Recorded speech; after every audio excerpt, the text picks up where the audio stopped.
love and happiness.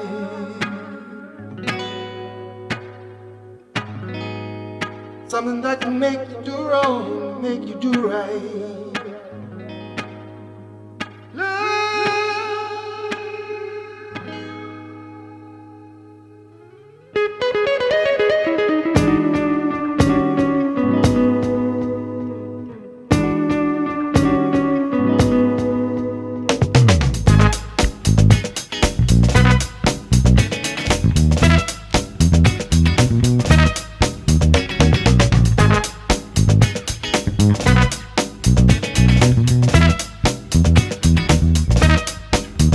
Something's going wrong. Someone's on the phone, 3 o'clock in the morning, yeah. Talking about how she can't make it right. Well, happiness is when really feels to be somebody. There's nothing wrong with being in love with someone. Oh, baby, love and happiness. Love and happiness. Love and happiness. Love and happiness. Love and happiness. Salut les loups, salut les louves, Keep Calm and Cook, épisode 1, la pasta carbonara. Et croyez-moi, je rigole pas avec la cuisine ritale. Alors tes lardons et ta crème fraîche, tu les laisses au frigo, tu les gardes pour une soirée où tu rentreras à 3h du mat avec 2 litres de gin tonic dans le bide et où tu auras la dalle. La recette qu'on va faire ce soir, c'est celle de la Salumeria Roscoli à Rome, élue meilleure pasta carbonara d'Italie en 2008 par le guide Gambero Rosso. Mais avant de se mettre au fourneau, on va déjà réviser un petit peu les classiques. C'est parti. You be good to me, I'll be good to you. We'll be together. We'll see each other, walk away with victory. Oh baby, love and happiness. Love and happiness. Love and happiness. Love and happiness. Love and happiness.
Hey, welcome aboard the funk train. Destination funk. Let's lay down some bass. Get rude with the mood.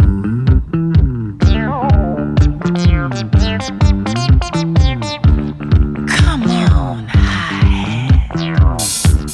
Voilà les loups, il n'y a plus qu'à maintenant. Alors, j'ai mis l'eau à bouillir histoire de gagner un petit peu de temps. Donc déjà on va commencer par mettre les pâtes dans l'eau. Alors, pour ça, toujours du gros sel dans l'eau bouillante. Hop. Et on va mettre nos pâtes à cuire dans l'eau. Hop.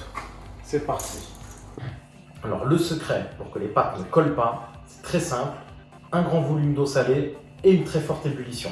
Ça ne sert à rien de mettre de l'huile dans votre eau. Vous avez été en SVT, l'eau et l'huile, ça ne se mélange pas. Et de l'huile d'olive, c'est carrément une honte. Ma che cazzo fai? Il faut juste que les pâtes, elles dansent. Il faut qu'elles dansent, qu'elles dansent, qu'elles dansent, qu'elles dansent. Alors, pendant que notre eau bout, ce qu'on va faire, c'est qu'on va s'attaquer à notre petit morceau de lard. Voilà. Alors, le petit morceau de lard, ce qu'on va faire, c'est qu'on va déjà enlever cette peau. Voilà. Hop.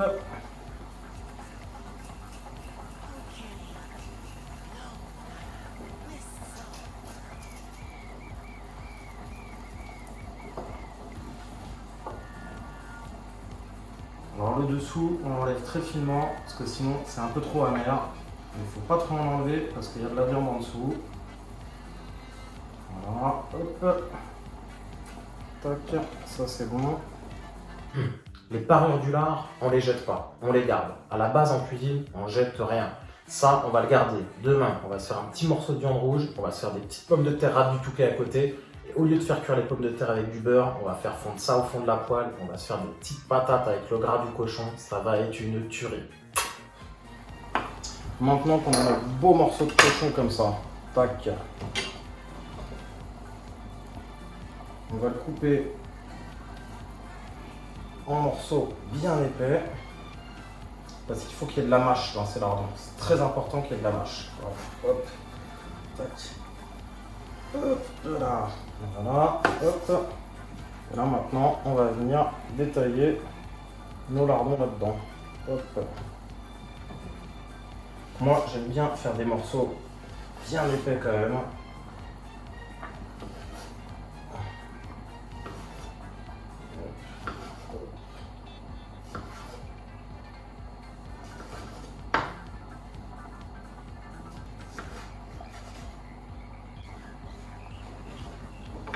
Petite astuce, si l'eau se met à mousser comme ça, la petite astuce, hop, on pose une cuillère dessus. Comme ça, si jamais la mousse monte trop, ça évite qu'elle déborde.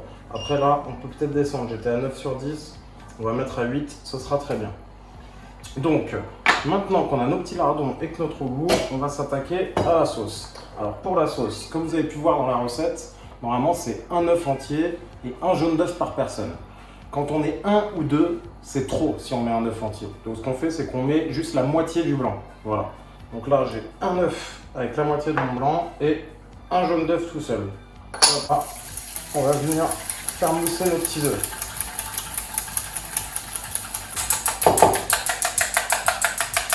Le but, c'est d'avoir une consistance qui soit un petit peu mousseuse. Voilà. Pour amener un peu de légèreté dans ce plat, qui est quand même pas le plat le plus léger du monde, on va pas se mentir. Voilà, maintenant que j'ai une belle consistance, je vais venir mettre là-dedans. Alors, le pecorino, il faut en garder pour la fin pour mettre dessus. En général, mais 3/5 dans la sauce et on garde 2/5 pour mettre dessus au dernier moment. Alors là, tac, voilà, hop, hop, et hop, voilà, tac, hop, et après on va mettre tout notre parmesan. Le parmesan, ce que ça va amener, comme je disais avant, c'est que ça va casser un petit peu le côté très salé et un peu fort en bouche du pecorino. Voilà, ça va amener un petit côté un peu sucré à notre sauce. Maintenant qu'on a ça, hop, là, on va bien mélanger tout ça. Normalement, on va obtenir un résultat, voilà, qui est un petit peu pâteux, voilà. C'est pour ça qu'on va regarder un petit peu d'eau de cuisson des pâtes pour mettre au dernier moment, histoire de détendre ça. Voilà, tac.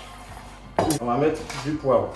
Hop, on met 2 bons tours de moulin, voilà.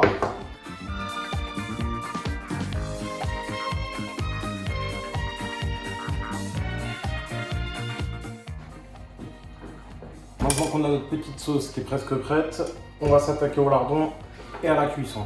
Les lardons, très important, toujours commencer la cuisson à froid. Alors le truc pour faire cuire des lardons, c'est de les commencer à froid. On les met dans une poêle froide et on fait monter la température doucement et surtout pas jusqu'au max. Ça sert à rien de les agresser et les jeter dans une poêle chaude bouillante. Ils n'ont rien fait ces pauvres petits lardons. Comme ça, le gras il va fondre doucement, ça va développer bien ses arômes et on va respecter la chair de la viande. Parce que n'oubliez jamais que c'est de la viande que vous mangez les gars, et n'oubliez jamais d'où ça vient.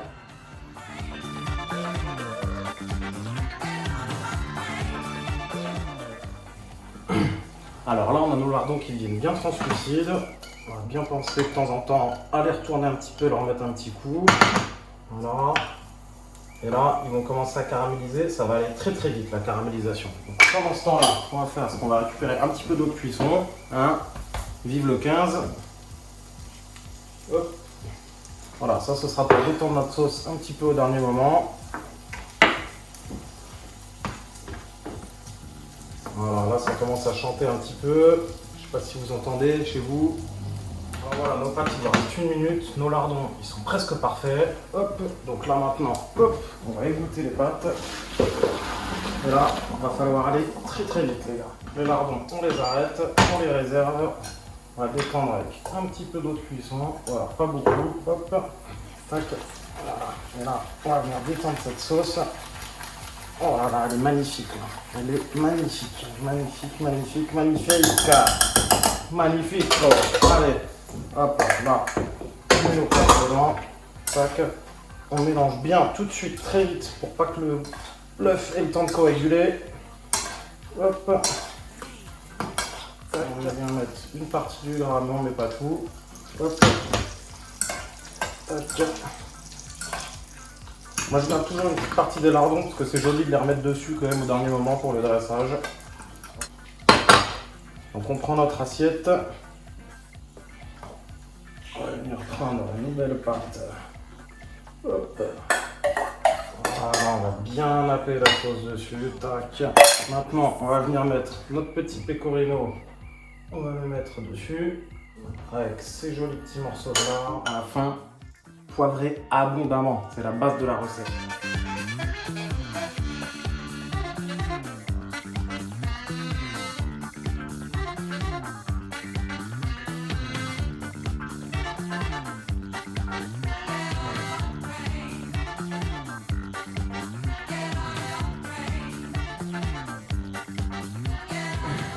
Bon les petites cailles, j'espère que ça va vous plaire.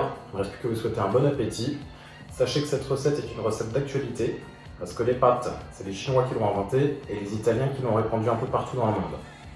Je vous souhaite une belle santé, prenez soin de vous, restez chez vous. On se revoit vite pour une petite recette. Ciao les loups.